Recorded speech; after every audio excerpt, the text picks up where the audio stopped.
कि अनाथ पिंडक बुद्ध विहार भीमनगर कुचमुच सुल्तानपुर की पावन धरा पर माननीय श्यामलाल निषाद जी, जो समाजवादी पार्टी की तरफ से संभावित प्रत्याशी लम्हुआ हैं, आपके आने से हम लोगों का भी हौसला अफजाई हुआ और हम लोग तो आपके साथ हमेशा रहे हैं, रहेंगे, हमारी मजबूरी है, क्योंकि हमारा आपका कार्य क्षेत्र एक ही है, सामाजिक, उस पर हम लोग निकले हैं। बाबा साहब अम्बेडकर ने जब संविधान की व्यवस्था दिया तो उनके सामने तमाम प्रलोभन आए थे। मास्टर तारा सिंह आंदोलन चला रहे थे और बाबा साहब आंदोलन चला रहे थे।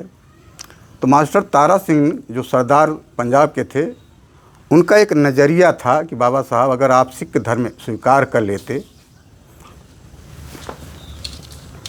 तो आप यहाँ के प्राइम मिनिस्टर होते। और जिन्ना साहब की भी सोच थी कि बाबा साहब अगर आप इस्लाम धर्म कबूल करें, चूँकि हिंदू धर्म से आप उपेक्षित हैं। लेकिन बाबा साहब अम्बेडकर ने सारे समुदाय, चूँकि इन लोगों के साथ जाने पर एक कम्युनल सोच बनती, इन पर एक कम्युनल राजनीति की लांछन लगता, लेकिन बाबा साहब अम्बेडकर ने यहाँ के सारे मानव कल्याण के लिए, धर्मनिरपेक्ष राष्ट्र के निर्माण के लिए भारत का संविधान किया और देश चल पड़ा। यहाँ पर कोई भी समाज देश का प्रधानमंत्री बनता है और यहाँ तक की भी है जो समाज में विषमता की जो जड़ें बनी हुई थी, जैसे तमाम लोग कहते हैं कि अमुक व्यक्ति का चेहरा देखने से सुबह भोजन नहीं मिलता, और बाबा साहब की देन है कि देश जिनको कहता है कि इनका चेहरा देखने से भोजन नहीं मिला, वो यहाँ का हुक्मरान बन करके बैठ गए, बाबा साहब की देन है। लेकिन बाबा साहब अम्बेडकर ने जाते जाते देश के नागरिकों को आगाह किया था कि जिस दिन देश की सत्ता देश के ऊपर धर्म को तवज्जो देगी, उस दिन देश की एकता, अखंडता खतरे में पड़ जाएगी और देश तार तार हो जाएगा। और वो परिस्थिति आ चुकी है भाजपा की राजनीति की बदौलत।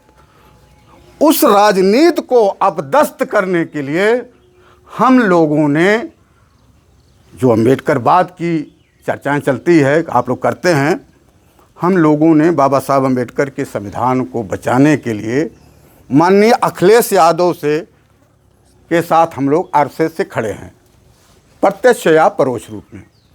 पार्लियामेंट के इलेक्शन में हमारे राष्ट्रीय लीडर भीमराव जी, उनके साथ 3-4 मीटिंगें किए। पार्लियामेंट की सीटें आपकी बदौलत नहीं, हमारे भीमराव जी पूरे उत्तर प्रदेश में 3-4 मीटिंगें करके एक संदेश दिया कि आपको अखिलेश जी के साथ रहना चाहिए। अखिलेश जी ने हमको सम्मान दिया नहीं दिया, ये अखिलेश जी का काम है, लेकिन हम लोग आपके साथ दिल से लगे रहे। और पार्लियामेंट इलेक्शन में भी हमने आपको कहा था, इसी धरती से कहा था कि हम सांसद को सांसद घोषित कर दिया है, और बातें सही निकली। आज भी हम लोग आपके साथ उत्तर प्रदेश की राजनीति में आपके साथ खड़े हैं। हम अलायंस के तौर पर आने वाले विधानसभा में पूरे यूपी में बातें चल रही हैं। 2 तारीख को हमारे लीडर और अखिलेश जी की बात भी हुई है। तो हमारी तो मजबूरी भी है और हमारा तो आपसे मोह भी है। मोह ज़्यादा कहा, पार्टी अलायंस हो न हो, अखिलेश कहाँ रहेंगे, भीमराव जी कहाँ रहेंगे, लेकिन हम विशेषता, हमारी ताकत भाई श्यामलाल जी के, निषाद जी के साथ खड़ी हुई है और खड़ी रहेगी। और यहाँ से हम आपको विधायक बनाने की मंगल कामना करते हैं।